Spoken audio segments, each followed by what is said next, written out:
This is the first staged photo. It depicts a suicide. But it also tells a story of an ambitious amateur inventor who found a way to achieve the incredible, but was pushed aside by a powerful, meddling politician with his own agenda and doomed to obscurity.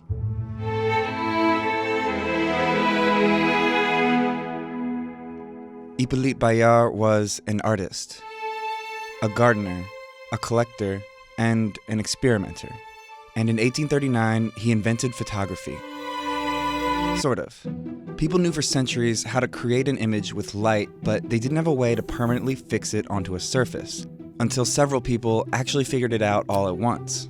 They invented their own methods, building on years of individual experimentation and failed attempts. Bayard in France was one of them. He was experimenting with photography in his free time while working a day job in a government office. He found a way to fix images by dipping paper into photosensitive chemicals and exposing it to light inside a camera obscura, which is essentially a dark room with a tiny hole in it. You can actually see stains from excess chemicals in his earliest successful attempts. His photographs prominently featured his home and garden, where he would arrange tools, statues, and vases into loaded still lifes. Also windmills. He loved windmills. Often he included himself in the scenes, eyes closed because of the long exposure time his process required. But he's not the photo pioneer you might have heard of. That would be this guy, fellow Frenchman Louis Daguerre.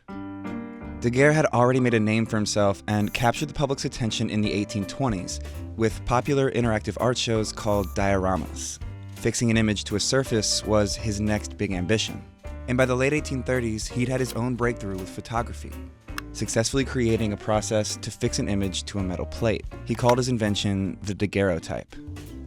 He kept his discovery mostly under wraps, showing the daguerreotypes to just a few influential members of society, who would then spread rumors of his success to the press.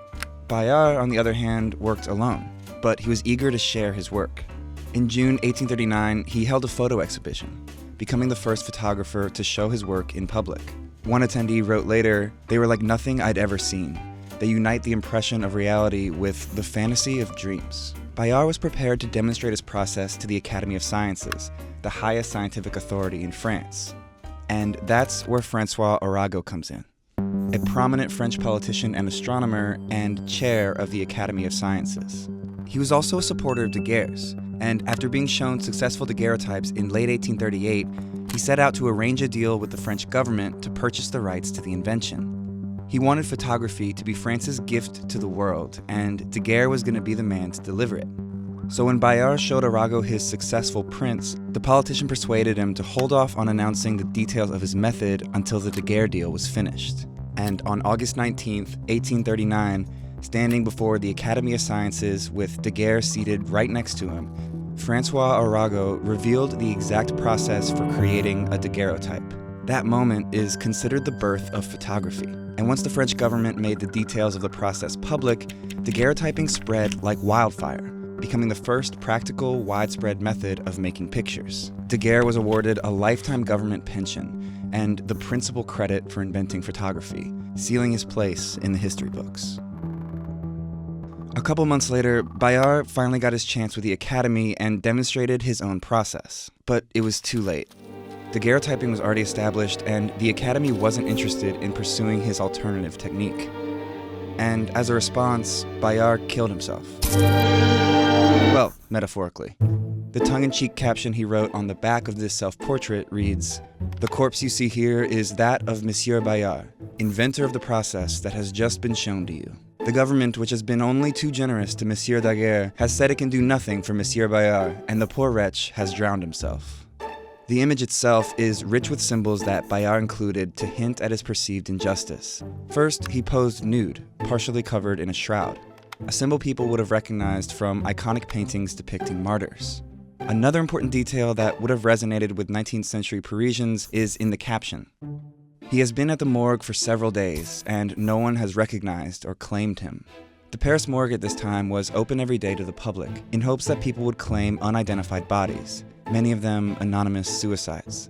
Bayard's protest is all about recognition, or lack thereof, so the morgue is a fitting metaphor. Just like morgue victims, he's on display, propped up and surrounded by personal effects that might give a clue to the corpse's identity. In Bayard's case, a broad-brimmed straw hat, and as a second attempt at the photo shows more clearly, a floral vase and a statue. Objects that, along with the inventor himself, were recurring visual themes in his work, and would have been strong indicators of the identity of the drowned man, should anyone recognize them, or him, at all. Bayard went on experimenting with photography in the years following his suicide, and even became a founding member of the French Society of Photography. But of the many photographs taken over his long career, it's this one that's the most talked about and analyzed. And that's because this isn't just the first staged photo. It's an early example of photography showing something non-literal and symbolic, laying the groundwork for exploring the medium's potential for creative expression, and establishing from the very beginning that a photograph doesn't always show the truth. If you want to check out more of Bayard's photographs or see some of the research that informed this video, there's links to that in the description. I'll also be sharing some sources that I use for inspiration and story ideas in the Video Lab, our membership program. Head on over to vox.com/join or click the link in the description to find out more about that. Thanks for watching.